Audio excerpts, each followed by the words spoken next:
என் அன்பு தெய்வ பிள்ளைகளை, ஜெபித்தீர்களா? முதல் செக்ஷனுடைய அந்த சத்திய வெளிப்பாட்டு நிச்சயமாக உங்களை ஒரு கேள்விக்குரியதாக மாற்றியிருக்கும். நன்றாக ஜெபம் பண்ணீர்களா? ஓகே, இப்போ நம்ம அடுத்த செக்ஷனுக்குள்ளே போகலாம். நான் ஆரம்பித்தவைகளையும் உங்களுக்கு நான் நினைவுபடுத்துகிறேன். ஆனாலும் என்னுடைய பிரசங்க குறிப்பு இந்த நாளுக்குரியது இது அல்ல. இவையெல்லாம் உதாரணம்தான். எது? யோவான் 1:12 ஒரு உதாரணம், அவ்வளவுதான். யார் யார் அவருடைய நாமத்தின் மேல் விசுவாசம் வைத்து ஏற்றுக்கொண்டார்கள் அத்தனை பேர்களுக்கும் தேவனுடைய பிள்ளைகளாக முடிய அதிகாரம் கொடுத்தார். இது ஒரு உதாரணம். சரி, இந்த உதாரணத்தில் இது ஒரு பக்கத்தின் சத்தியம் என்பது நான் முடிக்கும் போது சொல்லியிருந்தேன். புரிஞ்சிருப்பீங்க நான் நினைக்கிறேன். இது ஒரு பக்கத்தின் சத்தியம். எப்படி இது ஒரு பக்கத்தின் சத்தியம் என்று எண்ணப்படும் என்றால், ஒருவரால் ரிஜெக்டட் பண்ணப்படும் போது சொல்லப்படுகிற விஷயம், அவ்வளவுதான். ஒருவரால் அவர் ரிஜெக்டட் பண்ணப்படுகிறார். யாரு? ஆண்டவராகிய இயேசு கிறிஸ்து. அதனாலதான் 11 வசனம் சொல்லுது, சொந்தமானவருக்கு வந்தார், சொந்தமானவர் அவரை ஏற்றுக்கொள்ளவில்லை. ரிஜெக்டட் பர்சன் கிறிஸ்து. அவர் ரிஜெக்டட் பண்ணப்படுவதனால் பரிசுத்த ஆவியானவர் எல்லோருக்கும் கால் கொடுக்கிறார். நீங்கள் அவரை ஏற்றுக்கொள்ளலாம். நீங்கள் அவருடைய நாமத்தின் மேல் விசுவாசம் வைக்கலாம். எந்த ரட்சிப்பை இறைவன் யார் மூலியமா ஆரம்பிக்கப்படணும் நினைச்சாரோ அவர்கள் தேவனுடைய ராஜ்யத்தின் புத்திரர்கள் என்று எண்ணப்படாமல் புறம்ப தள்ளப்பட்டு விட்டார்கள். இப்ப நீங்க வரலாம். நீங்க வரலாம் என்று சொன்னதிலேயே நிறைய பேர் அதுதான் உண்மை நினைக்கிறாங்க. அது ஒரு அழைப்பு, அவ்வளவுதான். பல விஷயத்துல நமக்கும் சில அழைப்புகள் வருது இல்ல. இந்த கம்பெனியில் வேகன்சி இருக்கு, ஃபோன் பண்ணுங்க, கான்டாக்ட் பண்ணுங்க. அது ஒரு அழைப்பு, அவ்வளவுதான். நான் கான்டாக்ட் பண்ணிட்டேன், வேலை கிடைச்சிச்சு. எப்படிங்க சொல்ல முடியும்? ஐயோ, நான் அந்த போர்டை படிச்சுட்டேன், இந்த கம்பெனியில் வேகன்சி இருக்கான், நான் அந்த போர்டை படிச்சுட்டேன் வேலை கிடைச்சிடுமா? அப்படிதான் நிறைய பேர் இறைவனை விசுவாசிக்கிறார்கள், ஆனா தேவனுடைய பிள்ளைகள் ஆகிறதுல. இந்த வசனத்தை ஏற்றுக்கொள்கிறார்கள், ஆனா தேவனுடைய பிள்ளைகள் ஆகிறதுல. ஏன்னா அது ஒரு பக்கத்தின் சத்தியம். அது வெறும் ஜஸ்ட் அறிவிப்பு கொடுத்தது, அவ்வளவுதான். இப்ப அந்த அறிவிப்பை கேட்டு போன் பண்ணி, சார் உங்க கம்பெனியில வேலை இருக்கிறதாக கேள்விப்பட்டனே. அப்போ அவங்க சொல்லுவாங்க, ஆமாம், நாளைக்கு வரும்போது உங்களுடைய பயோடேட்டாலாம் எடுத்துகிட்டு வரீங்களா? நாளைக்கு வரும்போது எங்களுக்கு தேவையான இவையெல்லாம் நீங்கள் எடுத்துகிட்டு வரீங்களான்னு சொல்லும் போது ஆமான்னு சொல்லி சகலத்தையும் சுமந்து அந்த இடத்துக்கு நீங்கள் போகணும். அங்கே உங்களை இன்டர்வியூ பண்ணுவாங்க. நல்லா புரிஞ்சுக்கங்க, இன்டர்வியூ பண்ணுவாங்க, இன்டர்வியூ எடுப்பாங்க. அதில் நீங்கள் ஓகே ஆகிவிட்டால் தான் அந்த கம்பெனிக்கு நீங்கள் ஜாயின் பண்ணி கொள்ளலாம். அப்படிதான் நீங்கள் இந்த வசனத்தை வாசித்தீர்கள். யோவான் 1:12. அந்த யோவான் 1:12க்கு காரணம் என்னன்னா 1:11 பாதிப்பு. 1:11 ரிஜெக்டட் பண்ணப்பட்டார் கடவுள். அதனாலதான் 1:12 ஆண்டவர் சொல்றார், சரி நீ வரலாம்.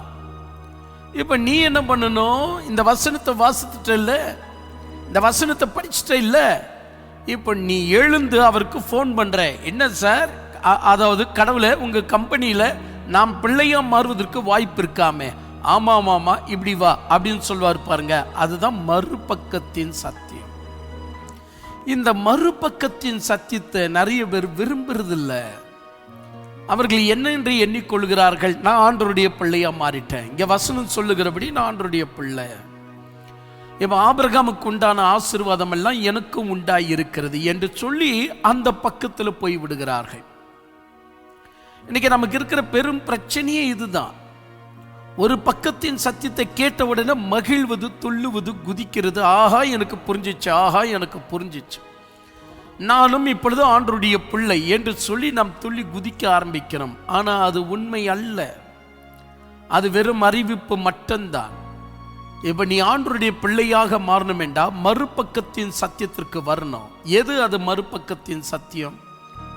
1:12 சொன்ன இல்லையா, அந்த 12 திருப்பி போட்டா என்ன ஆயிடுங்க? 21 ஆயிடுங்க. 12 திருப்பி போட்டா 21 ஆயிடுங்க. அப்படின்னா 1:21 யாக்கோபு புஸ்தகத்தை வாசித்து பாருங்க. யாக்கோபு புஸ்தகம் 1ஆம் அதிகாரம் 21ஆம் வசனம். உங்க வசதிக்காக நானே படிக்கிறேன், கேளுங்க. ஆகையால் அங்க சொன்ன மாதிரியே சொல்லுது பாருங்க. அங்க 11ஆம் வசனத்துல இஸ்ரேல் மக்கள் கடவுளை தள்ளி விட்டார்கள். அதனால 12ஆம் வசனம் ஆகையால் என்று ஆரம்பிக்கும்.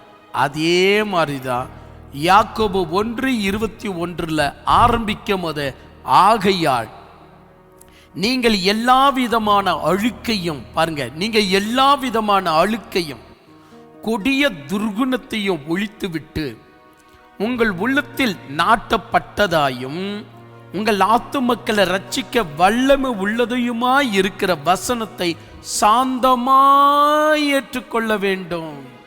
அப்பதான் நீங்க தேவனுடைய பிள்ளையா மாறுவீங்க. இதுதான் குவாலிஃபைட் ஆகக்கூடிய உங்களுடைய தேர்ச்சிக்குரிய விஷயம். இதுதான். நீங்கள் 12ஆம் வசனத்தினுடைய ஒரு பக்கத்தை பார்த்து விட்டால் அதனுடைய மறுபக்கத்தின் செயல் என்ன சொல்லுது நீங்க கவனிக்கவே இல்லை என்றால் நீங்கள் வெறும் பெருமை அடிக்கிறீர்கள், நான் தேவனுடைய பிள்ளை என்று. ஆனால் பரலோகம் உங்களை இன்னும் அங்கீகரிக்கவில்லை. நீங்கள் இன்னும் கான்டாக்ட் செய்யவில்லை. நீங்கள் இன்னும் ரூல்ஸ் அண்ட் ரெகுலேஷன் கண்டிஷனுக்கு நீங்க இன்னும் உள்படலை. அந்த கம்பெனியுடைய கண்டிஷனுக்கு உள்படலை. அப்ப அந்த கம்பெனியுடைய கண்டிஷன் உள்ள வரும்போது சொல்லப்படுது என்னன்னு, சகல அழுக்கையும் கொடிய துர்குணத்தையும் ஒழித்து விட்டு. அப்ப இஸ்ரேல் மக்கள் கிட்ட அழுக்கு இருந்தது, கொடிய துர்குணம் இருந்தது. அழுக்கு என்றால் என்ன? அழுக்கு என்று சொன்னால் வசனத்தை அவர்கள் பொதுவாக எண்ணிக்கொள்ளவில்லை, ஜாதி வெறியில ஏற்றுக்கொண்டார்கள், அழுக்கா மாறிவிட்டார்கள். என் ஜாதிக்கு தான் கடவுள் ஒஸ்தி, என்னுடைய ஜாதி தான் ஒஸ்தி, சோ என்னுடைய ஜாதிக்கு தான் கடவுள் சொந்தம், என் மொழிக்குத்தான் இறைவன் சொந்தம், ஆபிரகாம் என்ற இந்த சந்ததிக்கு மட்டும்தான் இறைவன் சொந்தம். வேற மாதிரியா போயிட்டாங்க, அழுக்காயிட்டாங்க.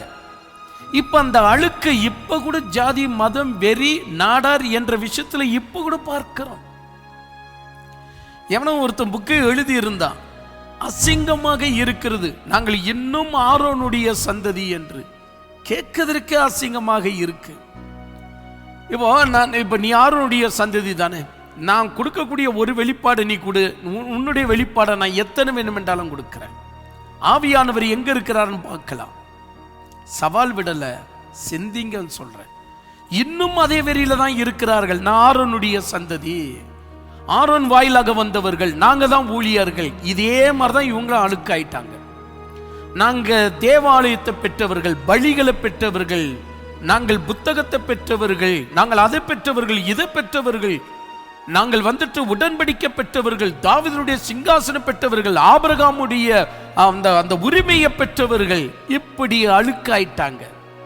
ஆனா இவங்களுக்கு தெரியல, கடவுள் என்பவர் பொதுவானவர். அவரை பிடிச்சு ஒரு ஜாதிக்குள்ள வைக்க முடியாது, அவரை பிடிச்சு ஒரு மொழிக்குள்ள வைக்க முடியாது, அவரை பிடிச்சு ஒரு கோத்திரத்துக்குள்ள வைக்க முடியாது, அவரை பிடிச்சு ஒரு குலத்துக்குள்ள வைக்க முடியாது, அவரை பிடிச்சு ஒரு நம்முடைய மதவெறிக்குள்ள வைக்க முடியாது.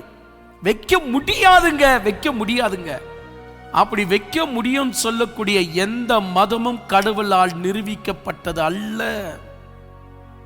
கடவுளுக்கு அதுக்கும் சம்பந்தமே கிடையாது. ஆனா அவர்களே சொல்லிக் கொள்கிறார்கள், இது எங்க ஜாதிக்கு சொந்தம். நீ சொல்லிக்க, நான் எதுக்கு பேரிட்டு சொன்னேன், நீங்களே பார்த்துட்டு வரீங்களே.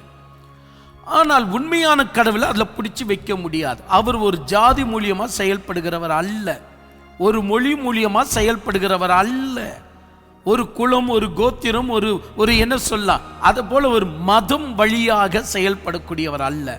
அதுதான் அழுக்குன்னு சொல்லுது. அழுக்கையும் சகல கொடிய துர்குணம், கொடிய துர்குணம் அப்படின்னு சொன்னா ஒரு வசனம் எதற்காக பேசுதுன்னு என்று தெரியாமல மாம்சிகமாக புரிஞ்சுக்கிறது தான் கொடிய துர்குணம். அப்ப இந்த கொடிய துர்குணம் இஸ்ரேல் மக்கள் கிட்ட ஏராளமாய் இருந்துச்சு. ஆனால் தான் இயேசு கிறிஸ்து சொன்னார், என்னது, இந்த சீடருங்க தென்னை, அதாவது என்ன சொல்லலாம், அந்த கோதியுடைய அந்த தென்னையை பிரித்து சாப்பிட்றதுக்கு என்ன இப்படி எரிச்சல் படுறீங்க, இது ஓய்வு நாள், ஓய்வு நாளில் எப்படி சாப்பிடலாம், ஓய்வு நாளில் எப்படி குணப்படுத்தலாம்னு சொல்றீங்களே. நான் திருப்பி கேட்கட்டுமா, இந்த வசனத்தை மோசையின் வாயிலாக கொடுத்தவனே நானு தான். நான் ஒரு கேள்வி கேட்கட்டுமா, ஓய்வு நாளுக்காக மனுஷனா இல்லை மனுஷனுக்காக ஓய்வு நாளான்னு கேட்டார் பாருங்க. அவ தெரிச்சு ஓடிட்டான். இந்த ஒரு கேள்வி அவங்களுக்கு பதில் கொடுக்க முடியாம போயிடுச்சு. அப்படின்னா என்ன அர்த்தம்? சகல வசனத்தையும் மாம்சீகமாக புரிந்து கொண்டார்கள். இதுதான் துர்குணம். அழுக்கு வேற, துர்குணம் வேற. அதற்காக தான் யாக்கோபு சொல்றார், அழுக்கையும் கொடிய துர்குணத்தையும் ஒழித்து விட்டு உங்க உள்ளத்தில் நாட்டப்பட்டதாயும் உங்கள் ஆத்துமக்களை ரட்சிக்க வல்லமை உள்ளதாயுமாய் இருக்கிற திருவசனத்தை, சத்திய வசனத்தை சாந்தமாய் ஏற்றுக்கொள்ளுங்க. நிதானமாய் ஏற்றுக்கொள்ளுங்க. அப்போ இந்த 12 வசனம் யோவான் 1:12 இயேசுவை ஏற்றுக்கொள்ள வேண்டும் என்று சொல்லுவது ஒரு பக்கத்தின் செயல். ஆனா ரிசல்ட், ஃபைனல் மறுபக்கம் என்ன அப்படின்னு சொன்னா யாக்கோபு 1:21 வசனத்தை சாந்தமாய் ஏற்றுக்கொள்ளுவது. அவசரமாய் அல்ல, சாந்தமாய் ஏற்றுக்கொள்ளுவது. ஏன் சாந்தமாய் என்று சொல்லப்பட்டிருக்கிறது? அத்தனை மிஸ்டேக் இஸ்ரேல் மக்கள் கிட்ட நடந்துச்சு. அவசரமா 10 கற்பனையை புரிஞ்சுக்கினாங்க. அவசரமா உடன்படிக்கை புரிஞ்சுக்கினாங்க. அவசரமா பலிகளை புரிஞ்சுக்கினாங்க. அவசரமாக ஆபிரகாமுக்கு உண்டான ஆசீர்வாதங்களை புரிஞ்சுக்கினாங்க. இப்படி எல்லா விஷயத்திலையும் அவசரங்கள். ஏனவைதான் ஆண்டவர் சொல்றார், அதை விட்டுடு. இப்போ சத்திய வசனத்தை உங்க உள்ளத்தில் நாட்டப்பட்டதாயும் உங்க ஆத்துமாவை ரட்சிக்க வல்லமை உள்ளதாயுமாய் இருக்கிற சத்திய வசனத்தை சாந்தமாய் ஏற்றுக்கோ. அப்போதுதான் நீ ரட்சிக்கப்படுவாய். அதனாலதான் எவ்வளவு அருமையா சொல்றா பாருங்க, உங்க ஆத்துமாவை ரட்சிக்கக்கூடிய சத்திய வசனத்தை சாந்தமாய் ஏற்றுக்கோ. நான் அதை திருப்பி சொல்றேன், சாந்தமாய் சத்திய வசனத்தை ஏற்றுக்கொண்டாதான் நீ ரட்சிக்கப்படுவாய். இல்லை என்றால் முடியாது. ஆனா இன்னைக்கு பேப்டிஸ்ட்ல பிரதர்ல போய் பார், நீ விசுவாசித்தால் முடிஞ்சிச்சுன்னு சொல்லுவாங்க. அது ஒரு பக்கத்தின் செயல் ராஜா. மறுபக்கத்தின் செயல் ஆண்டவர் திருப்பி அடிப்பார். இப்ப கூட பாருங்க, ஷாப்பிங் நம்ம சென்றால் நம்ம பணம் கொடுக்கும் போது 2 பக்கம் பார்க்கிறான். ஏன் அவன் ஒரே பக்கம் பார்க்கலாம் இல்லையா? இல்ல, 2 பக்கம் பார்க்கிறான். இந்த பக்கமும் பார்க்கிறான், இந்த பக்கமும் பார்க்கிறான். எத்தனை ஒரு கொடிய ஒரு விஷயம் பாருங்க. அன்றன்றுள்ள வாழ்க்கையில நடக்கிற மறுபக்கத்தை நாம் பார்த்துட்டே வரும். ஆனால் சத்தியம் என்று வரும்போது மறுபக்கத்தை நாம் பார்க்கிறதே கிடையாது. ஒரே பக்கம், அவ்வளவுதான், முடிஞ்சு போச்சு. ஒரு முறை நான் இந்த சத்தியம் எல்லாம் சொல்லிட்டு இருக்கிறேன். அப்பொழுது ஒருவர் என்ன பண்ணார், ஐயா அப்ப நான் வரட்டுமா அப்படின்னு சொன்னார். அவ்வளவு இன்ட்ரெஸ்டா பேசி கொண்டிருக்கிறேன். நான் வரட்டுமா என்று சொன்ன உடனே அவரை நான் கேட்டேன், எங்க போறீங்க? நான் பேசி கொண்டிருக்கிறேனே அப்படின்னு. இது உங்களுக்கும் அவசியம் அப்படின்னு. எனக்கு தெரியும், நான் சின்ன வயசுல இருந்த கிறிஸ்டியனுங்க. நான் கத்தோலிக்கு, சின்ன வயசுல இருந்த கிறிஸ்டியன். எனக்கு எல்லாம் தெரியும். உண்மையிலேயே ஒரு எழுவு தெரியாது. ஆனால் அவர் ஒரு பக்கத்தின் சத்தியத்தில் இருப்பதனால் எல்லாம் தெரியும் என்ற ஒரு பாசாங்கு வந்து நம்முடைய மனசுல உட்கார்ந்துருது. அந்த பாசாங்கு என்ன செய்து விடுகிறது? உனக்கு எல்லாம் தெரியும், நீ ஏன் அந்த சீடி கேட்கிற? உனக்கு எல்லாம் தெரியும், நீ ஏன் அந்த புத்தகத்தை படிக்கிற? உனக்கு எல்லாம் தெரியும், நீ எதுக்கு இந்த சேனலை பார்த்துட்டு இருக்கிற? உனக்கு எல்லாம் தெரியும். அப்ப இந்த ஒரு பக்கத்தின் சத்தியத்தில் இருக்கக்கூடியவர்கள் தான் தனக்கு எல்லாம் தெரியும் என்று நின்று விடுகிறார்கள். சோ இதுதான் மெதுவாக மத வைராகியத்தை உங்களுக்குள்ள கொண்டு வர ஆரம்பிச்சிடும். நீங்க இப்பொழுது மத வைராகியத்தில் வளர ஆரம்பிச்சிடுவீங்க. நான் டிபிஎம், நான் முன்ன ஒரு காலத்தில் இருந்துச்சு பாரு, நான் இந்து, நான் இஸ்லாம், நான் ஜெயினம், நான் புத்திஸ்ட், அந்த மாதிரி ஒரு குணம் இதுல வந்துடும். எப்படி? நான் பேப்டிஸ்ட், நான் பிரதரன், நான் பெந்தகோஸ்ட், நான் டிபிஎம். சேம்ங்க. நீங்க அங்க வேற, அங்கேயும் மதம் என்று தான் இருந்தது. இதுவும் மதம் தான், இது கூட மதம் தான். இதை நீ கௌரவமா டினாமினேஷன் சொல்ற. எல்லாம் ஒண்ணுதான், ரிலிஜனும் ஒண்ணுதான், டினாமினேஷனும் ஒண்ணுதான். அப்ப இந்த மத வைராக்கியம் உள்ள வந்த உடனே, அழுக்கு நம்முடைய மனசுல பட்ட உடனேயே, ஜாதி மதம் மொழி இது வந்த உடனேயே அடுத்தது வசனத்தை மாம்சமா புரிஞ்சிக்க தான் நம்ம ட்ரை பண்ணுவோம். எந்த வசனத்தையும் ஆவியாக சத்தியமாக புரிஞ்சிக்க ட்ரை பண்ண மாட்டோம். எல்லாமே மாம்சமாக புரிஞ்சிக்க ட்ரை பண்ணுவோம் அல்ல, அதுதான் ஆயிட்டு இருக்கும். எந்த வசனத்தை எடுத்தாலும் மாம்சமாக புரிந்து கொள்ளுவதல். இதெல்லாம் இப்போ உதாரணத்திலேயே காட்டுறேன். ஆனாலும் இப்ப நான் இன்னும் பிரசங்கத்தை ஆரம்பிக்கல. உங்களுக்கு எல்லாம் உதாரணப்படுத்தி விட்டு ஒரே ஒரு பாயிண்ட் கடைசி பிரசங்கம் சிலுவையின் தியானம், அது சொல்லி முடிச்சிடுவேன். ஆனா அது சொல்வதற்கு முன்னாடி இப்பேரிப்பட்ட உதாரணங்களை கொடுப்பது நல்லதுன்னு நான் நினைக்கிறேன். எனவே என் அன்பு தெய்வ பிள்ளைகளை, மோசம் போயிடாதீங்க. அவரை ஏற்றுக்கொள்வதில் ரட்சிப்பு கிடையாது. அவர் சொன்ன வசனத்தை ஏற்றுக்கொள்வதில் தான் ரட்சிப்பு. அதுவும் வசனத்தை சாந்தமாக, அதுவும் வசனத்தை சத்தியமாக. ஏன்னா வசனம் என்றால் எல்லா இடங்களிலும் வசனம் இருக்கு, ஆனா சத்தியமுள்ள வசனம் இல்லையே. வசனம் கூட மாம்சத்துல போதிக்கப்படுகிறது. நீங்க சிந்தித்து பார்க்கணும். எனவே தான் உங்களுடைய மறுபக்கம் என்ன ஆனது? ஒரு பக்கம் இயேசுவை ஏற்றுக்கொண்டீர்கள், அது நோட்டுடைய ஒரு பக்கம். மறுபக்கம் சத்திய வசனத்தை ஏற்றுக்கொண்டால்தான் அந்த நோட்டு நிறைவாகும். இரண்டு பக்கமும் அதற்குரிய மதிப்பு, அதற்குரிய அதிகாரம் ரெண்டுமே தெரியும். ஒரு பணத்துக்கு இரண்டு விஷயம் அவசியம், மதிப்பு, அதிகாரம். ஒரு நாணயத்தை எடுத்து பாருங்க, ஒரு பக்கம் அதிகாரம், இன்னொரு பக்கம் அந்த நாணயத்துடைய மதிப்பு, அந்த காயின்ஸ் உடைய மதிப்பு. இது இரண்டு சேர்ந்தாதானே ஒரு காயின்ஸ், ஒரு பணம். அப்படிதான் சொல்றேன். சத்தியம் என்றால் ஒரு பக்கம் சேராது, இரு பக்கம் சேரக்கூடியது. ஆண்டவராகிய இயேசு கிறிஸ்துவை ஏற்றுக்கொள்வதில் கழுதைக்கு ஒரு பெரிய விஷயமே இல்லை. ஆண்டவராகிய இயேசு கிறிஸ்துவை ஏற்றுக்கொள்வதில் தெருநாய்க்கு ஒரு பெரிய விஷயமே இல்லை. ஆண்டவராகிய இயேசு கிறிஸ்துக்கு ஊழியம் செய்வதில் மீனுக்கு ஒரு பெரிய விஷயமே இல்லை. ஆண்டவராகிய இயேசு கிறிஸ்துவை ஏற்றுக்கொள்வதில் பன்றிக்கு கூட ஒரு பெரிய விஷயம் கிடையாது, காக்கைக்கு கூட பெரிய விஷயம் கிடையாது. அதற்கு உனக்கு என்ன வித்தியாசம்? ஆனா அந்த காக்கைக்கும் நாய்க்கும் கழுதைக்கும் பன்றிக்கும் தெரியாத விஷயம் ஆண்டவருடைய வசனம். ஏன்னா அவைகளுக்கு கான்சியஸ் கிடையாது. கடவுளுடைய வசனத்தை நிதானிக்க தெரியாது. கடவுளுடைய வசனத்தை நிதானிக்க தெரியும் போது மட்டும்தான் நீ பூரண புருஷன் உள்ளவனாக மாற்றப்படுகிறாய். இரு பக்கத்தில் நீ சேர்க்கப்படுகிறாய். எனவே தான் ஒரு பக்கத்தை ஏன் கவனிக்கிறீர்கள்? மறுபக்கத்தை பரிசீலித்து பாருங்கள். இப்ப நான் அதான் சொல்ல வரேன். சிலுவையின் ஒரு பக்கத்தை தான் நீங்கள் பார்த்திருக்கிறீர்கள். சிலுவைக்குரிய சத்தியம் மறுபக்கத்தை பாருங்கள், அதிபயங்கரமாக இருக்கும். அதை நான் சொல்றேன். ஆனா அதற்கு முன்னாடி உதாரணங்களுக்கு கொடுப்பதை நீங்கள் ஏற்றுக்கொள்ளுங்க. நான் எடுத்த உடனே அந்த வசனத்தை சொல்லிட்டா நல்லா இருக்காது.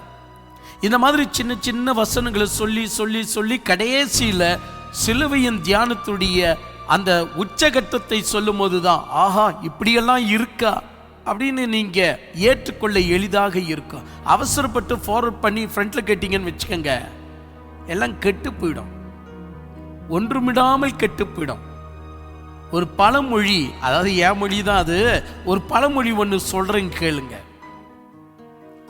அவசியமான சத்தியத்தை அவசரத்துடன் தேடுகிறவன் உயர்க்கப்படுவான். நல்லா கவனிக்கணும் நான் சொல்றத.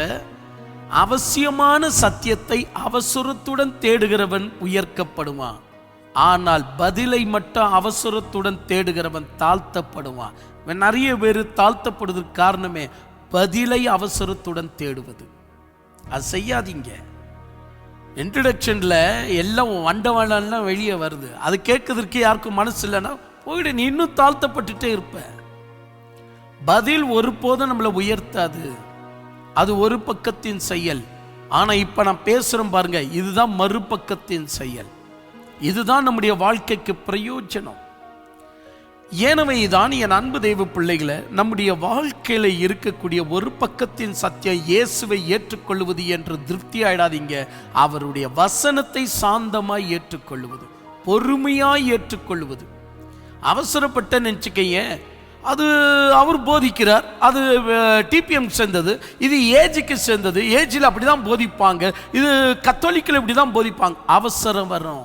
சாந்தம் சாந்தம் சாந்தம் பெறும்போதுதான் வசனத்தை எந்த அளவுக்கு கொண்டு போறோம் என்கிற ஒரு ஒரு ஒரு ஒரு உணர்வு நமக்குள்ள ஏற்கப்படும். இப்படி இருக்க உங்களுடைய வாழ்க்கையை நீங்கள் யோசித்து பாருங்க. சரி, இரண்டாவது உதாரணம் சொல்றேன், கவனத்தோடு கூட கேளுங்க. இரண்டாவது உதாரணம் நம்மில் அநேக பேர்கள் பழகிவிட்ட ஒரு விஷயம். உதாரணமாக யோவான் புஸ்தகம் 16 அதிகாரம் 24 வசனம் என்று எடுத்துக்கொள்ளலாம். சும்மா எடுத்துக்கொள்ளலாம். யோவான் புஸ்தகம் 16ஆம் அதிகாரம் 24 வசனத்தை உங்க வசதிக்காக நான் வாசிக்கிறேன், கேளுங்க. என்னன்னு சொல்லப்படுது பாருங்க. அந்த இடத்துல ஆண்டவர் சொல்ற இந்த வசனம் எல்லோருக்கும் தெரிஞ்ச வசனம். இதுவரைக்கும் நீங்கள் என் நாமத்தினால ஒன்றும் கேட்கவில்லை, கேளுங்கள், அப்பொழுது உங்கள் சந்தோஷம் நிறைவாகும்படி பெற்றுக்கொள்வீர்கள். போதுங்களா? கேளுங்கள், அப்பொழுது உங்கள் சந்தோஷம் நிறைவாகும்படி பெற்றுக்கொள்வீர்கள். இது ஒரு பக்கத்தின் சத்தியம் கண்ணா, புரிஞ்சுக்க. இது ஒரு பக்கத்தின் சத்தியம். உடனே உங்க பக்கத்தில் இருக்கிற ஊழியக்காரர் சொல்லி இருப்பாரு, இப்ப புரிஞ்சிச்சு. மறுபக்கத்தின் சத்தியம் என்ன தெரியுமா? அவருடைய சித்தத்தின்படி கேட்பது சொல்லியிருப்பாரு. இதுதான் நீங்க அவசரப்படுறது. நான் தான் சொல்லிட்டேன, ஒரு பக்கத்தின் சத்தியம் என்று சொல்லுவதை கூட சத்தியபரன் மறுபக்கத்தின் சத்தியம் சொல்ற வரைக்கும் நாம் கூட தாறுமாறாய் பிரசங்கிக்க ஆரம்பிச்சிடுவோம். இப்போ நான் சொல்லிட்டேன் இல்லையா, ஒரு பக்கத்தின் சத்தியம் இது. இது வரைக்கும் நீங்கள் என் நாமத்தினால் ஒன்றும் கேட்கவில்லை, இப்ப கேளுங்க, உங்க சந்தோஷம் நிறைவாகும்படி பெற்றுக்கொள்ளுங்க. இப்ப நம்ம ஊழியக்காரங்களுக்கு இந்த வசனத்தை கொடுத்தா எப்படி பிரசங்கிக்குவாங்க? ஏன் நீங்கள் இன்னும் பெற்றுக்கொள்ளவில்லை, ஏன் நீங்கள் இன்னும் பெற்றுக்கொள்ளவில்லை? அதுக்கு முதல் குறிப்புன்னு சொல்லுவாங்க, நீங்க இன்னும் கேட்கவில்லை அப்படின்னு வருவாங்க. நீங்க கேளுங்கள், அப்பொழுது கொடுப்பார். ஏன் சொன்னா அவருக்கு ஒண்ணுமே தெரியலவாரு. அவர் ஏற்கனவே சொல்லிட்டார், உங்க வாயிலிருந்து சொற்கள் வருவதற்கு முன்னாடியே உங்க தேவைகள் என்னதென்று இறைவன் அறிந்திருக்கிறார். வசனமே இருக்கு. உங்க வாயிலிருந்து சொற்கள் வெளியிட வேண்டாம், சும்மா நின்னா போதும், எனக்கு தெரியும் உங்களுக்கு என்ன கொடுக்கணும்னு. எவ்வளவு பெரிய ஞானி அவர், எவ்வளவு பெரிய சர்வ வல்லமை உள்ளவர். அவர்கிட்ட போய் நீ கேட்கல, அதனாலதான் உனக்கு கொடுக்கல, வா எங்க ஜெப கோபுரத்துக்கு வா, நாலுமா வடிக்கே வா வா, எதுக்கு அழைக்கிற? உனக்கு ஒரு வருமானம் உண்டாகணும், இவ்வளவுதான். வெக்க மானும் போக சொல்றேன். இதெல்லாம் தூக்கி ஒரு பக்கம் வை. நான் யாரையும் கூப்பிடுறதில்ல வாங்க அப்படின்னு.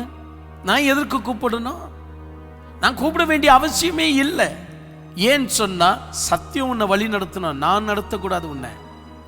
நான் கடைசி வரைக்கும் இருக்க மாட்டேன். நீ எவ்வளவு நாள் இருப்ப? அதை பிரசங்கிக்கும் போது கூட என் உயிர் போயிடலாம், எந்திரிச்சு வெளியே போகும்போது கூட என் உயிர் போயிடலாம். நானெல்லாம் உன்னை நடத்த முடியாது. இறைவனாச்சு நீ ஆயிடுச்சு, வசனமாச்சு நீ ஆயிடுச்சு.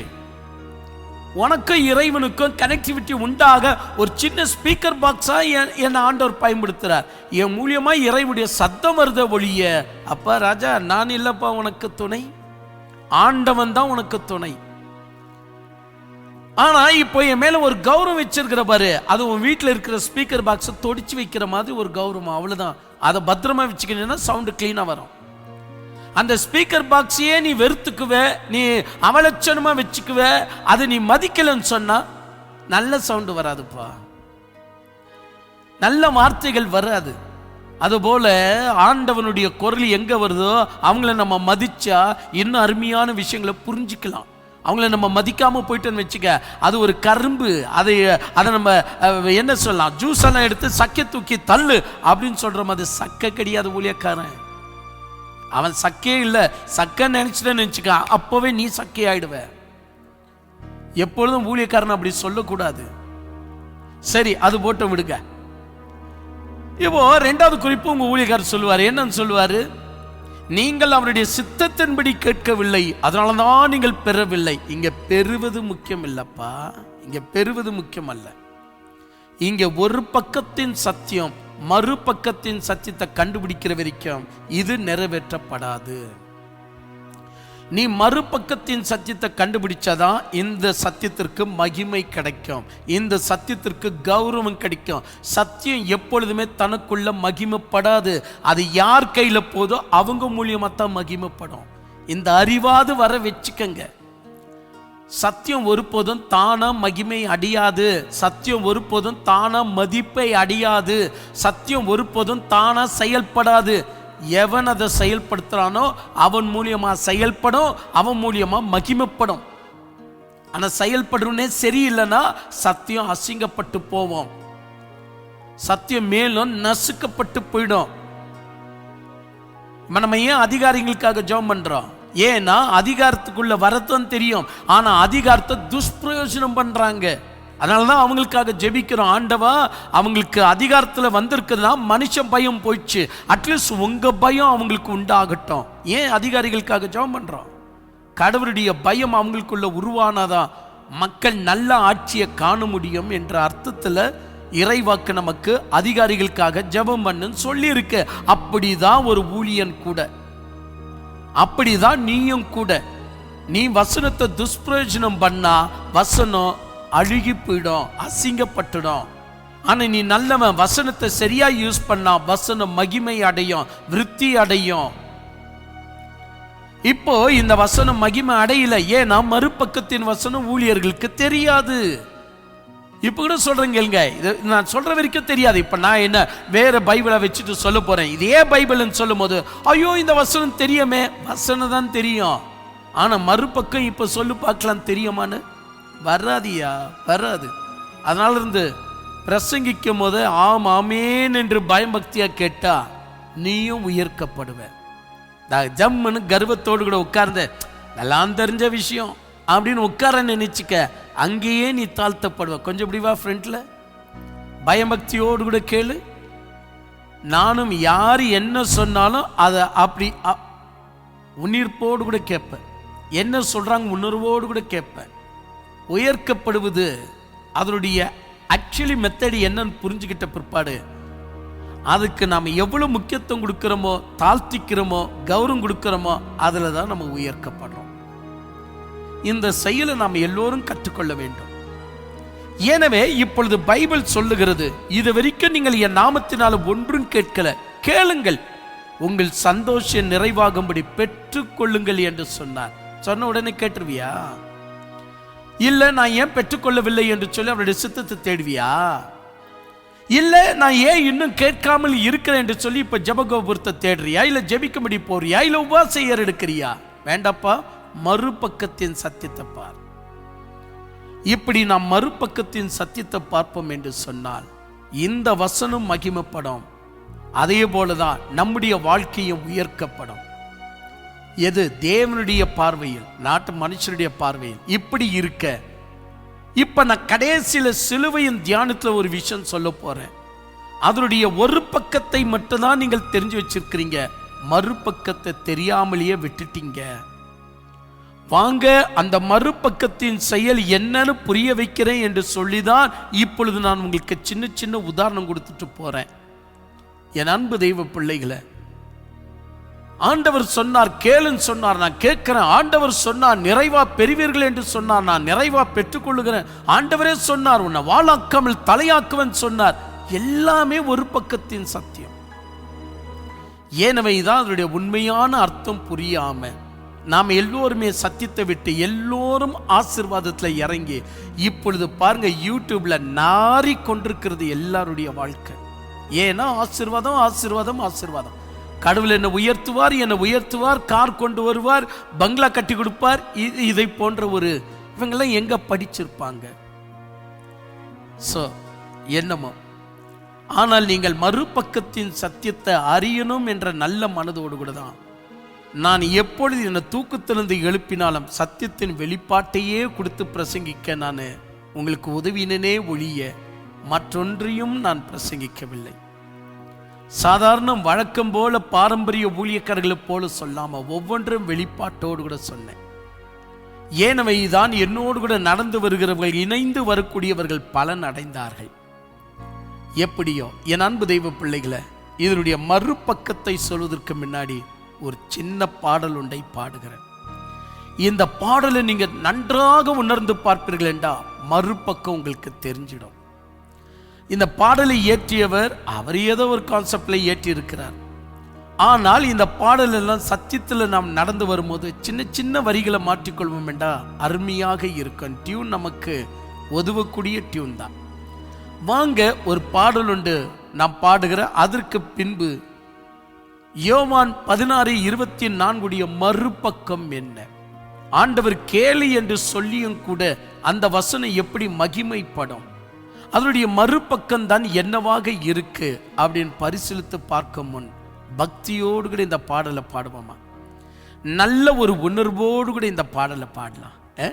நாம் எல்லாரும் சிரங்களை தாழ்த்தி கொள்ளுவோம், கைகளை நல்ல உற்சாகமாய் தட்டி உற்சாக மனமுள்ளவர்களாக, கர்த்தரே என் துணையாளர், அவருடைய வசனமே என் கால்களுக்கு தீபமாய் இருக்கு என்ற நல்ல நினைப்போடு கூட நாம் சேர்ந்து பாடலாமா? தேவனுடைய சமூகத்தில் உற்சாகத்தோடு கூட பாடி நம் கர்த்தருடைய சமூகத்தை நாம் முன்னோக்கி செல்லலாம். கர்த்தர் உங்களோடு கூட இருப்பாராக. ஆமென்.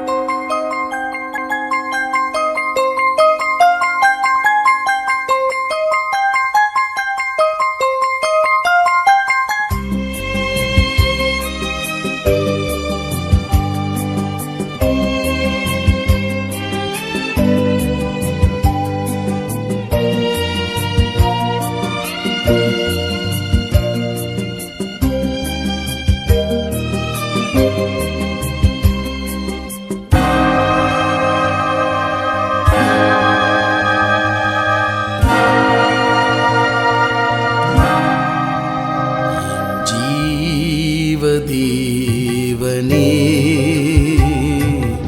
என்னில் உணவாய் வா, என் ஜீவ தேவனே என்னில் உணவாய் வா,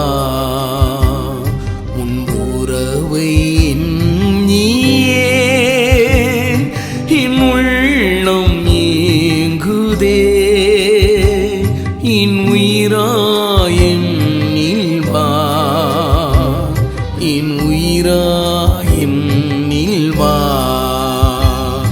என் ஜீவ தேவனே என்னில் உணவாய் வா, என் ஜீவ தேவனே என்னில் உணவாய் வா.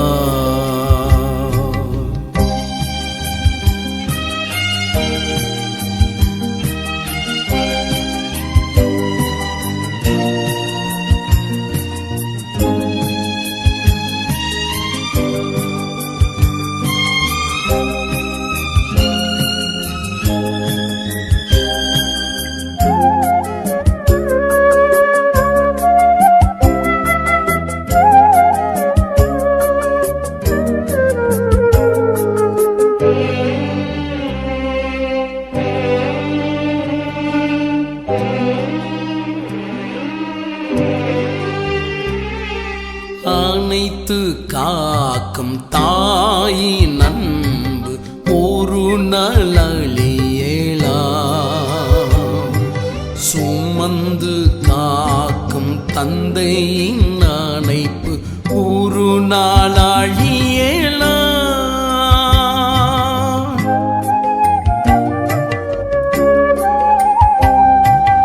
அனைத்து காக்கும் தாயின் அன்பு ஒரு நாள் அழியலாம், சுமந்து காக்கும் தந்தையின் அணைப்பு ஒரு நாள் அழியலாம். ஆனால் இயேசுவே நீர் இன்றும் மாறாதவர்,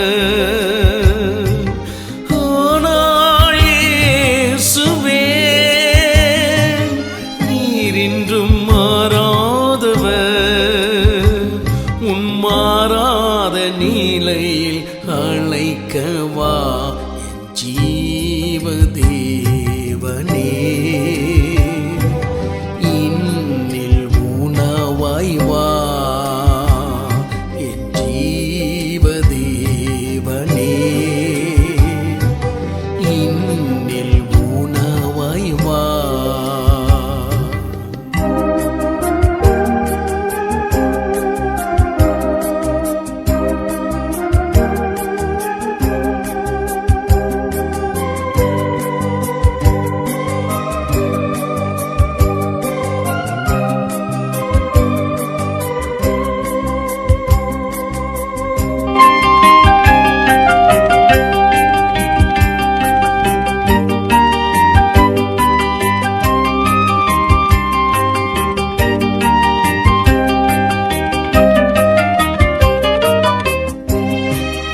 மறைந்து மேமை மலர நீலையை காணவே தீமை நிறைந்த உலகில் இன்று தினமும் தவிக்கின்றே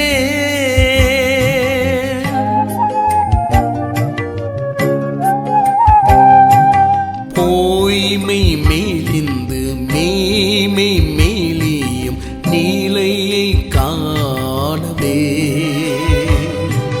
தீமை நிறைந்த உலகில் இன்று தினமும் தவிக்கின்றே எந்தன் தெய்வமே உயிராளவா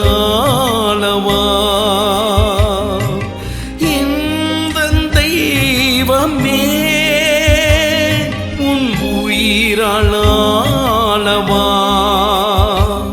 என் உள்ளம் நிறைந்து வாழவா என் ஜீவதேவனே என்னில் உணவாய் வா என் ஜீவதேவனே இன்னில் உணவாய் வா உன் உறவை நீயே என் உள்ளம் ஏங்குதே என் உயிரா என்னில் வா என் உயிரா என்னில் வா என் ஜீவதேவனே இன்னில் உணவாய் வா என் ஜீவதேவனே இன்னில் உணவாய் வா. கேட்டீர்களா? பாடலுடைய ஒவ்வொரு அர்த்தத்தையும் பார்த்தீர்களா?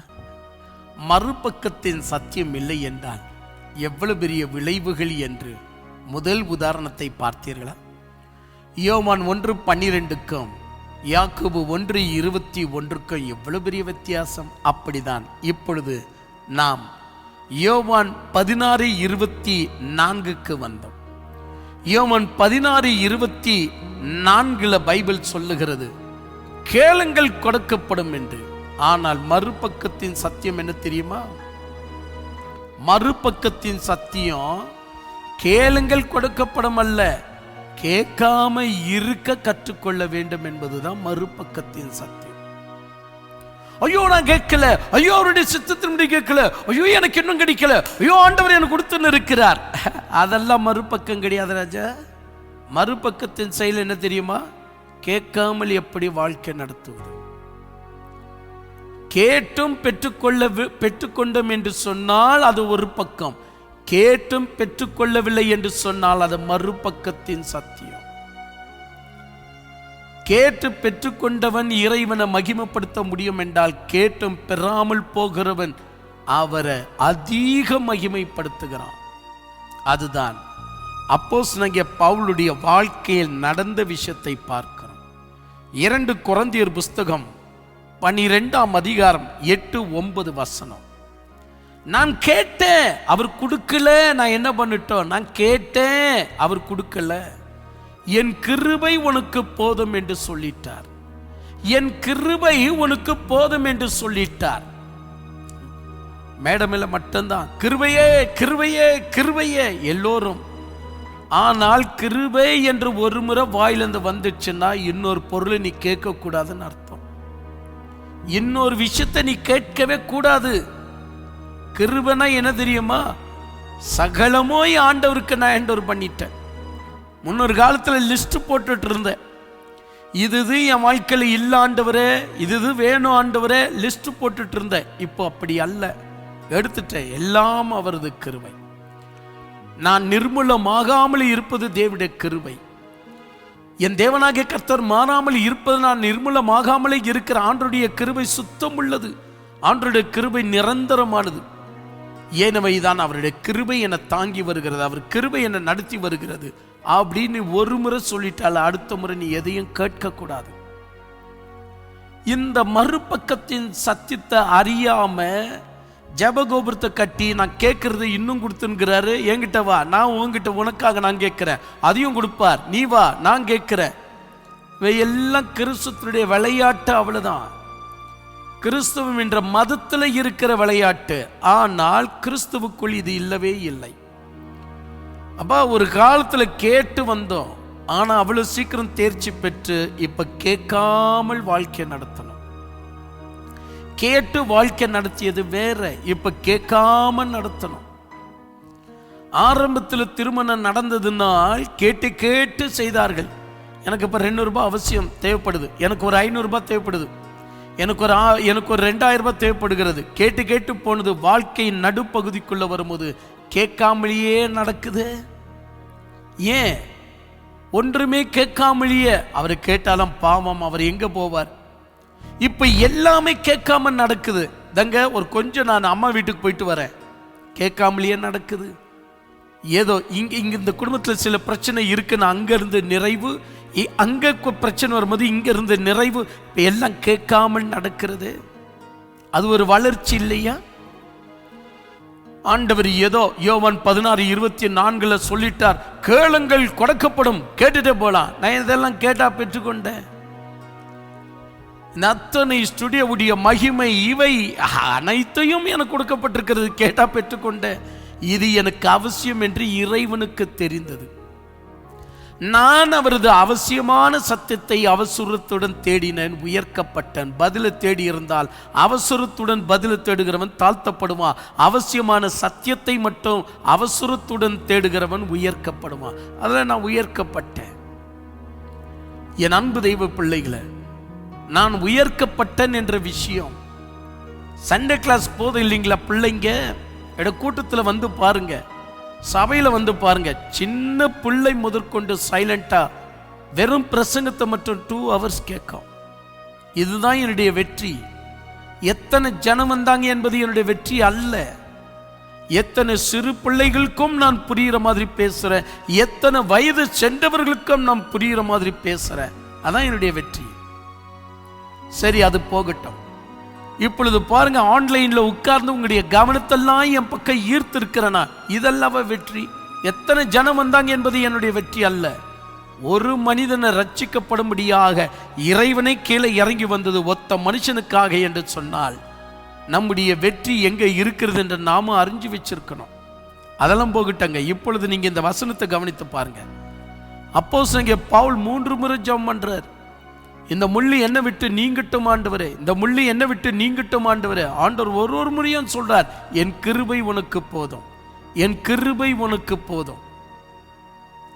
நம்ம நினைக்கிறோம் இது இருந்தால் எனக்கு நான் ரொம்ப உயர்க்கப்பட்டுருவேன், இது இருந்தால் எனக்கு சாதகமாயிடும், இது இருந்தால் நான் கம்ஃபர்டபுள் ஆயிடுவேன். ஆனா ஆண்டவர் சொல்றார், அது இல்லைன்னா தான் நீ கம்ஃபர்டபுளா இருப்ப, அது இல்லைன்னா தான் நீ நிறைவா இருப்ப, அது இல்லைன்னா தான் நீ ஒழுங்கா இருப்ப, அது இல்லைன்னா தான் நீ உண்மையிலேயே என்ன தேடுவ அப்படின்னு இறைவனுடைய கோட்பாடு. எத்தனை பேர் அந்த ஒரு சின்ன மூமெண்ட்டை புரிஞ்சிக்கிறோம். இதற்கு பெயர் தான் கிருபை. கிருபைன்னு சொல்லுது, சிங்கிள் டீக்கு வசதி இல்லாத இருந்த ஒருவனை காஃபி டே வச்சு கொடுக்கிறார் பாருங்க, அதற்கு பெயர் கிருபை கிடையாது. கிருபை என்று சொன்னால் வேண்டுவதற்கு கூட இப்பொழுது நம்மளால முடியாம போது பாருங்க. இறைவன்கிட்ட இது கேட்கலாம் தோணுது, ஆனா வேண்டான்னு அடிக்கிற பாரு, அந்த அடிக்கிற விஷயம் தான் கிருபை வந்து முன்னாடி நிக்குதுன்னு அர்த்தம். எத்தனை பேர் இந்த நுணுகமான சத்தியத்தை புரிந்து கொண்டோம். இப்ப கூட பாருங்க, நான் பிரசங்கத்தை ஆரம்பிக்கல, இப்பவும் சொல்றேன், நான் பிரசங்கத்தை ஆரம்பிக்கல. சிலுவையின் மறுபக்கம், அதாவது சிலுவையின் மறுபக்கம், அது ஒரு பக்கம் சத்தியம் இருக்கு. நான் இப்ப சொல்லிட்டு இருக்குது சத்தியத்தின் மறுபக்கம், அதுல சிலுவையின் தியானம். இப்ப சிலுவையின் தியானத்துல மறுபக்கத்தை உங்களுக்கு கொண்டு வர இதெல்லாம் உதாரணம் படுத்தி கொண்டிருக்கிறேன். இந்த உதாரணங்களை நீங்கள் கவனித்து பாருங்கள். நம்முடைய வாழ்க்கை எங்க நசுங்கி போய் கிடக்கிறது, நம்முடைய வாழ்க்கை எங்கே கீழே விழுந்து கிடக்கிறது என்பதை நிதானித்து பாருங்கள் என்று நான் சொல்லுகிறேன். என் அன்பு தெய்வ பிள்ளைகளை, அப்படிதான் நமது வாழ்க்கையை கொஞ்சம் நாம் சீர்தூக்கி பார்க்க வேண்டியது அவசியம். சரியான கண்களோடு கூட நாம் போவது அவசியம். ஆண்டவர் சொல்லிட்டார், கேளுங்கள் கொடுக்கப்படும், பெற்றுக்கொள்ளுங்கள், உங்க சந்தோஷம் நிறைவாகும். நம்ம சந்தோஷத்தை நிறைவாக்கி கொள்ளும்படி இறைவன் சொல்லல. அவர் சொன்னாலும் அடுக்கிற புத்தி நமக்கு வரணும். அவர் சொல்லிட்டார் என்று அள்ளி வீசிட முடியாது. நீதிமொழிகள்ல ஒரு வசனம் இருக்கு, ராஜா உன்னை தன் போஜன சாலைக்கு அழைத்து சாப்பிடு சாப்பிடு சாப்பிடு நல்ல சாப்பிடு நல்ல சாப்பிடுன்னு சொன்னாலும் தொண்டையில கத்திய வச்சுக்கன்னு சொல்லப்படுது. தொண்டையில கத்திய வச்சுக்க. அவன் சாப்பிடு என்று சொன்னதுனால் சாப்பிட்றாத. உன்னை வைத்தாண்டி என்று நினைச்சு ஒதுக்கிடுமா. தொண்டையில கத்திய வச்சுக்கிட்டு சாப்பிடு. இவ்வளவுதான் சாப்பிடணும். ராஜாவுக்கு முன்னாடி அவன் சாப்பிடு சாப்பிடுன்னு சொன்னாலும் கத்திய தொண்டில வச்சுக்கிட்டு சாப்பிடு. எவ்வளவு பெரிய அறிவுரை. அப்படிதான் இந்த ராஜா சொல்றாரு, கேளு, பெற்றுக்கொள், உன் சந்தோஷம் நிறைவாகும்படி பெற்றுக்கொள். கடவுளே சொல்லிட்டார், ஆண்டவர் எனக்கு இன்னும் கார் இல்லையே, எனக்கு ஏதாவது கார் கொடுப்பியா, எனக்கு ஏதாவது இன்னும் எனக்கு வீடு இல்லையே, எனக்கு ஏதாவது வீடு கொடுப்பியா. எத்தனையோ பேர்கள் இதை போன்றதான சாட்சிகளை சொல்லி மக்கள் மத்தியில் ஒரு பெரிய உடைய வியூவர்ஸ் எல்லாம் பார்த்தா அவ்வளோ லேக்ஸ் டு கேதர் போகுது. மக்கள் அதுதானே விரும்புகிறாங்க. உலகத்தில் அத்தனை பேரும் விரும்பிட்டாங்க என்று சொன்னால் ஆட்டுக்குட்டியை நான் நம்பிட முடியுமா? எத்தனையோ பன்றிகள் மத்தியில் தானே ஆடுகள் சில விஷயங்களை சத்தியத்தை மட்டும் தேடுது. அப்போ நம்முடைய சப்ஸ்கிரைபர் நம்முடைய வியூவர்ஸை பார்த்து நம்ம ஆடுன்னு எண்ணிட முடியுமா? பன்றிகள் கூட மிதிச்சுன்னு போயிருக்கலாம். நிறைய பேர் அப்படிதானே. அவர்களுக்கு என்ன ஒரு இன்ஃபார்மேஷனு, ஒரு கலர்ச்சி, யார் பேசுகிறாங்க, அவ்வளோதான், அதுங்க கவனிச்சுட்டு போயிட்டே இருக்கோம். சத்தியத்தை கவனிக்கிறவன் தான் 2 மணி நேரம் 4 மணி நேரம் ஒரு சத்தியத்தை பேசி அனுப்பினோம் பாருங்க. மேகம் இல்லாத மலை 4 மணி நேரம் எவ்வளோ பொறுமையாக எத்தனை பேர் கேட்டிருக்கிறான் பாரு. 6 நிமிஷம் உள்ள ஒரு பாட்டு மில்லியன் கணக்கில் கேட்டிருக்கிறாங்க என்று சொன்னால் அது பெருமை கிடையாது. 4 மணி நேரம் பிரசங்கத்தை எத்தனை பேர் கேட்டிருக்கிறான் பாரு. 4 மணி நேரம் பிரசங்கம் சும்மாவா? நான் எதுக்கு சொல்றேன் அப்படின்னு சொன்னா, பெருமை அடிக்கிற விஷயத்துல கூட மறுபக்கத்தை பரிசீலிக்காதவர்கள் நாம். அவனுடைய மறுபக்கம் என்ன என்று அறியாதவர்கள் நாம். அப்படிதான் நானும் சொல்லுகிறேன். இந்த இடத்துல 16:24 கேளுங்கள் சொல்லி இருக்கலாம். ஆனால் அப்போஸ்தலனாகிய பவுல் அடுங்கவும் கற்றுக்கொண்டார். கேட்கிறது மட்டுமல்ல, அடுங்கவும் கற்றுக்கொண்டார். இப்பொழுது புரிந்தது, நான் கேட்கிறதை விட உயர்ந்தது உமது கிருபை, நான் பெற்றுக்கொள்வதை விட உயர்ந்தது உமது கிருபை என்று அவர் உணர்ந்து கொண்டார். உனக்கு என்ன வேணும் என்று கேட்கும் போது எனக்கு எதுவுமே வேண்டாம். அதுபோல பழைய ஏற்பாட்டில் சிலர்களை என்ன வேணும் என்று கேட்டார். ஒருவன் கேட்டான், ஆண்டவரே உமது மக்களை ஆட்சி செய்கிற ஞானத்தை கொடு, உமது மக்களை ஆட்சி செய்கிற ஞானத்தை கொடு. அங்க நடைபெற்ற விஷயத்தை அப்படியே எழுதப்பட்டிருக்கிறது. மக்களை ஆட்சி செய்கிற ஞானத்தை கேட்டதுனால் ஆண்டவன் அள்ளி கொடுத்தாப்புல, சாலமன் கெட்டு போனாப்புல. அவ்வளவுதான் சொன்னோம். ஏன்னா கேட்டது தப்பு. தெரியுமா, அந்த இடத்துல ஆண்டவர் பாராட்டுறார் சாலமோனை. என்னன்னு, உனக்கு ஆஸ்தி வேணும் பாஸ்தி வேணும் என்று கேட்காம மக்களை நல்ல விதத்தில் ஆட்சி செய்கிற ஞானத்தை கேட்கிறிய, நான் ரொம்ப இஷ்டப்பட்டேன், இதை வாங்கிக்க என்று எல்லாம் கொடுத்ததுனால தான் சாலமோன் கெட்டு போனார். ஆனால் தாவீதை குறித்து ஒரு விஷயமும் நமக்கு வெளியே வரல. அவர் வேண்டினதாகவும் இறைவன் கொடுத்ததாகவும் எந்த விஷயமும் இல்லை. ஆனால் நான் நினைக்கிறேன், ஆண்டவர் தாவீதை கூட கேட்டிருக்கலாம், உனக்கு என்ன வேணும் அப்படின்னு. தாவீது சொல்லியிருக்கலாம், மக்களை ஆட்சி செய்கிற ஞானத்தை கொடு என்று சொல்லி மடத்தன்மையாக கேட்கல, உம்மை அறிகிற அறிவை கொடுன்னு கேட்டிருக்கிறார். அதாங்க உண்மை விஷயம். உம்மை அறிகிற அறிவை கொடுன்னு கேட்டிருக்கிறார் பாருங்க. எங்க அரசியலா நம்ம நடத்த போற, மக்களை ஆட்சி நடத்தவா நம்மளுக்கு ஞானம் தேவை. சாலமோன் எவ்வளவு முட்டாள் தன்மையா கேட்டிருக்கிறார் பாருங்க. ஆனால் ஆண்டவர் முட்டாள் நலன் சொல்ல மாட்டார். இதெல்லாம் நான் விடுங்க, ஒரு அசிங்கமான மனுஷன், எல்லோரையும் முட்டாள்னு பேசிடுறேன். ஆண்டவர் உயர்த்தி பேசினார். சாலமோன் நீ கேட்டது ரொம்ப உயர்ந்தது தான், வச்சுக்க அப்படின்னு சொல்லிட்டார். ஆனா ஆண்டவனுக்கே தெரியும் இது உனக்கு நான் வைக்கிற ஆப்பு அப்படின்னு. ஆண்டவருக்கே தெரியும் நீயா ஒரு ஆபத்தை வர வச்சுக்கிட்ட சாலமோன். இதை கேட்டிருக்க கூடாது. உங்க அப்பா தாவீதை போல என்ன அறிகிற அறிவை நீ கேட்டிருக்கணும். நீ இன்னும் அரசியல் புத்தியிலேயே இருக்கிற, அரசியல்ல ஆட்சி செய்கிற ஞானத்தை கேட்கிற ஒளிய என்ன அறிகிற அறிவை நீ கேட்காம போயிட்டியப்பா, சரி நீ கேட்டது தானே, தான் வாங்கிக்க அப்படின்னு கொடுத்துட்டார். ஆனா தாவீது அப்படி அல்ல, ஆண்டவன் அறிகிற அறிவை கேட்டார். இதனுடைய விளைவு என்ன ஆயிடுச்சு தெரியுங்களா? ஐயோ கர்த்தாவே, ஆபிரகாம், ஏசியா தீர்க்கதரிசி, மல்கியா தீர்க்கதரிசி வரைக்கும் எந்த தீர்க்கதரிசியும் ஆபிரகாம் எடுத்துக்கொண்டா ஈக்குவலா இருப்பார். ஆபிரகாமின் குமாரனும் தாவீதின் குமாரனுமான இயேசு கிறிஸ்துவின் வம்ச வரலாற்று ஆபிரகாமுக்கு ஈக்குவலா இருப்பார். ஏசியாவை எடுத்துக்கிட்டா ஏசியா தீர்க்கதரிசிக்கு ஈக்குவலா இருப்பார். எலியாவை எடுத்துக்கிட்டா எலியாவுக்கு ஈக்குவல், ராஜாக்கு ஈக்குவல், தீர்க்கதரிசிக்கு தீர்க்கதரிசியா ஈக்குவல், ஆசாரியனுக்கு ஆசாரியனா ஈக்குவல். சமூகத்தின் மேஜையின் அப்பத்தை ஆசாரியன் தவிர வேற யார் சாப்பிட்டாலும் இறைவன் தண்டிப்பார். ஆனா தாவீதை மட்டும் இறைவன் தண்டிக்கவில்லை. ஏன் சொன்னா, இறைவனை அறிகிற அறிவுக்குள்ள அவர் புரிஞ்சுக்கிட்டார் ஒவ்வொரு வசனத்தையும். உயிர் தெழுந்த பின்பு ஆண்டவரே சொல்றார், சங்கீதங்களை நீங்கள் வாசிக்கவில்லையா? நான் உயிர் தெழுவது அவசியம் என்று சங்கீதங்களில் எழுதப்பட்டிருக்கு அப்படின்னா தாவீதை கவனின்றார். தாவீதுடைய வார்த்தையை கவனி. தாவீது என்னை குறித்து பேசி இருக்கிறான். பரிசுத்த ஆவி வந்த உடனே பரிசுத்த ஆவியை யாரை குறித்து பேசினான் தெரியுமா? தாவீது சொன்னானே.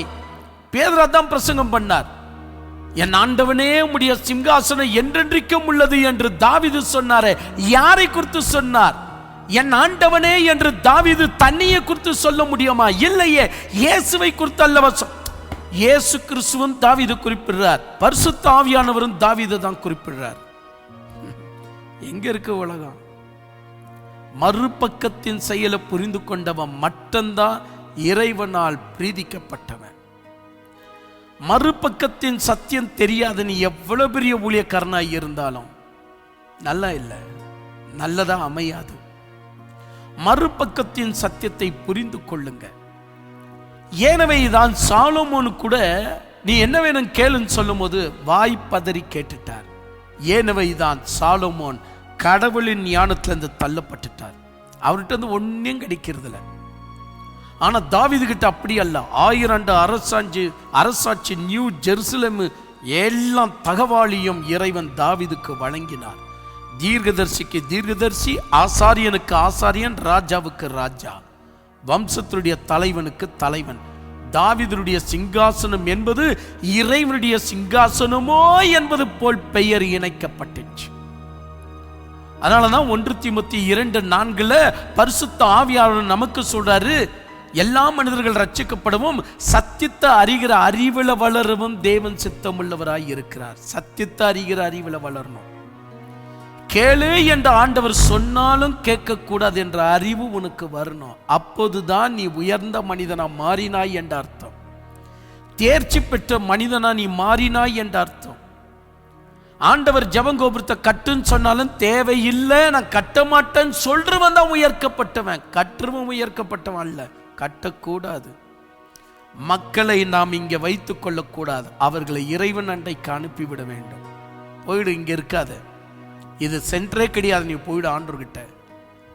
ஆண்டவராச்சு நீ ஆச்சு. ஏதாச்சும் கொஸ்டின் இருக்குமெண்டா வா, கற்றுக் கொடுக்கிறேன், எனக்கு தெரிந்தவைகளை கற்றுக் கொடுக்கிறேன் அப்படின்னு ஒரு ஊழியக்காரன் நடக்கிற வரைக்கும் அந்த ஊழியக்காரன் இறைவனால் எழுப்பப்பட்டவனும் அல்ல, பயன்படுத்தப்படுகிறவனும் அல்ல. அல்லது நீங்களாய் இருந்தாலும் உங்களுடைய கதியம் அதுதான். இப்படி இருக்க மறுபக்கத்தின் சத்தியம் எவ்வளவு முக்கியம் பார்த்தீங்களா? அப்படிதான் சிலுவையின் தியானத்துல நான் ஒரு மறுபக்கத்தை காட்டுறேன், ஆச்சரியப்படுவீங்க. ஆனா இப்பொழுதோ நான் உதாரணங்களை கொடுத்து கொண்டிருக்கிறேன். இந்த உதாரணங்களை சரியாக கவனித்து பாருங்க. இந்த உதாரணங்கள் எப்படி இருக்கு பாருங்க. இந்த உதாரணங்களை நீங்கள் கவனித்தால்தான் கண்டிப்பாக ஆஹா, ஆண்டவர் கேளுன்னு சொன்னாலும் நம்ம கேட்க கூடாதுப்பா. அப்போ நம்முடைய ஜெபம் எப்படி வச்சுக்கணும், நம்ம ஜெபங்களை எப்படி நம்ம செய்யணும்? ஆண்டவர் எழுப்புதல் கேட்டாரா? அப்ப எழுப்புதல் என்கிற ஜெபம் எப்படி இருக்கணும்? தேசத்திற்காக ஜெபிக்கிறது அவசியம். ஆனா அந்த தேசத்திற்காக ஜெபிக்கிறது எப்படி அமைக்கப்படணும் என்பதை எல்லாம் சத்தியத்தின் அடிப்படையில் வச்சுக்குவோம். இல்லைன்னா நம்ம எல்லாமே மாம்சத்தில் வச்சுன்னு போயிடுவோம். என் அன்பு தெய்வ பிள்ளைகளை பலன் அடைவோம். மேலும் உங்களுக்கு இன்னொரு உதாரணம் கொடுக்கணும்னு தோணுது. அதுதான் நீ விசுவாசித்தால் தேவனுடைய மகிமையை காண்பாய் என்று யோவான் 11:40 சொல்லப்படுது. ஆனா மறுபக்கத்தின் சத்தியத்தை புரிஞ்சிக்காம நிறைய பேர், ஆஹா தேவனுடைய மகிமையை நான் காண்றேன், தேவனுடைய மகிமையை காண்றேன், நான் விசுவாசிக்கிறேன், தேவனுடைய மகிமையை கண்டேன் என்று எல்லோரும் பெருமடிக்கிறார்கள். ஆனா மறுபக்கத்தின் சத்தியம் தெரியல. வாங்க கடைசி ஒரு பாடலை பாடுகிறேன், பிறகு நான் நிறைவை நோக்கி நான் செல்லுகிறேன். ஒரு பாடல் ஒன்றை பாடுவோமா? அப்போ பாடினதுதான் திரும்ப பாடலாமா? அவனுடைய சமூகத்தில் சேர்ந்து நாம் பாடுவோம். பயபக்தியோடு கூட எழுந்திருப்போம் எல்லாரும் எழுந்திருப்போம். தெய்வனை நாம் நோக்கி பார்க்கலாம். நன்றி. எழுந்திருப்போமா? ஜெபம் செய்வோமா? அப்படியே சிரங்களை தாழ்த்தி கொள்ளுங்க. என் கூட சேர்ந்து இந்த பாடலை பாடுங்க. நன்றி. ஸ்தோத்திரம்.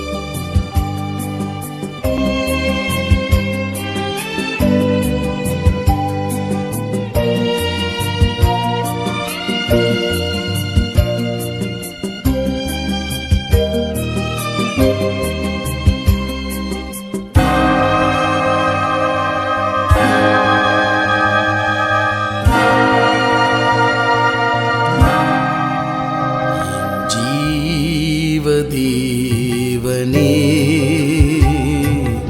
இன்னில் ஊனவாய் வா, என் ஜீவ தேவனே இன்னில் ஊனவாய் வா, உன் உறவை நீயே என் உள்ளம் ஏங்குதே, என் உயிராயின் நீல்வா, என் உயிராயின் நீல்வா, என் ஜீவ தேவனே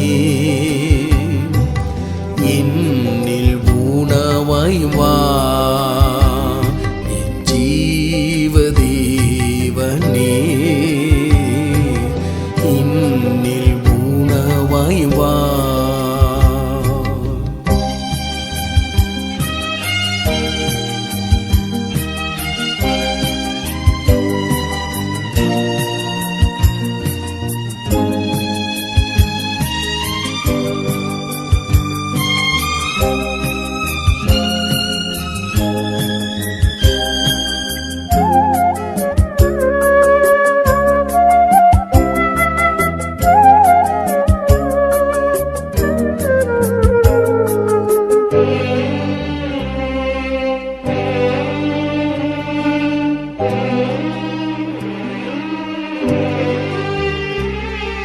அனைத்து காக்கும் தாயின் அன்பு ஒரு நாளியேளா, சுமந்து காக்கும் தந்தையின் அணைப்பு ஒரு நாளியேளா,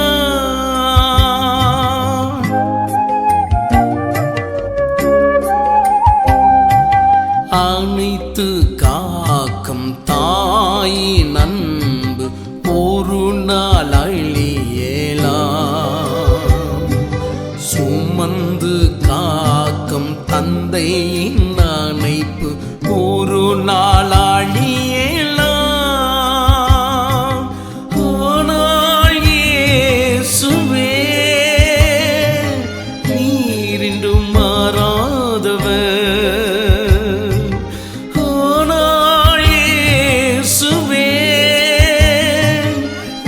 இன்றும் மாறாதவர், உன் மாறாத நிலையில் அழைக்கவா, என் ஜீவ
மலர நீலையை காணவே தீமை நிறைந்த உலகில் இன்று தினமும் தவிக்கின்றே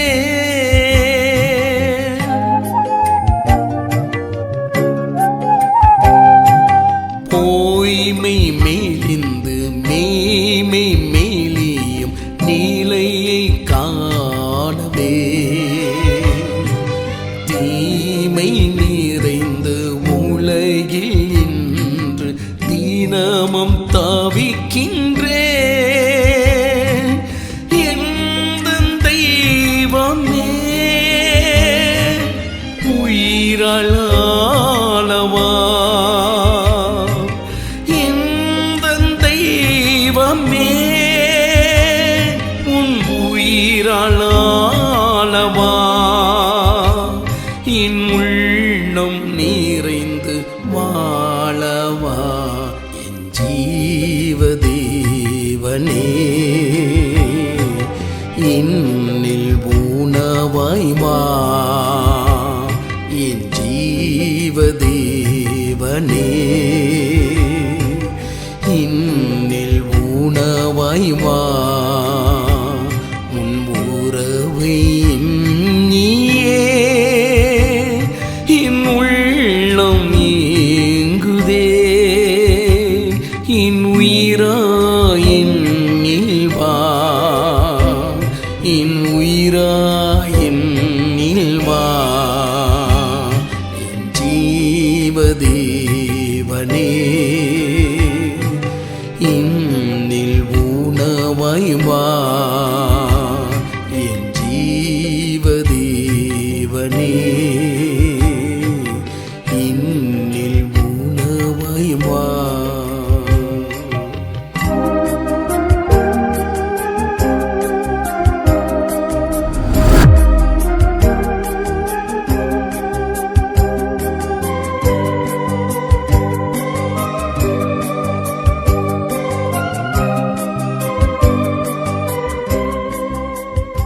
அன்பான தெய்வ ஜனங்களுக்கு கர்த்தருடைய நாமத்தில் நல்வாழ்த்துக்கள்.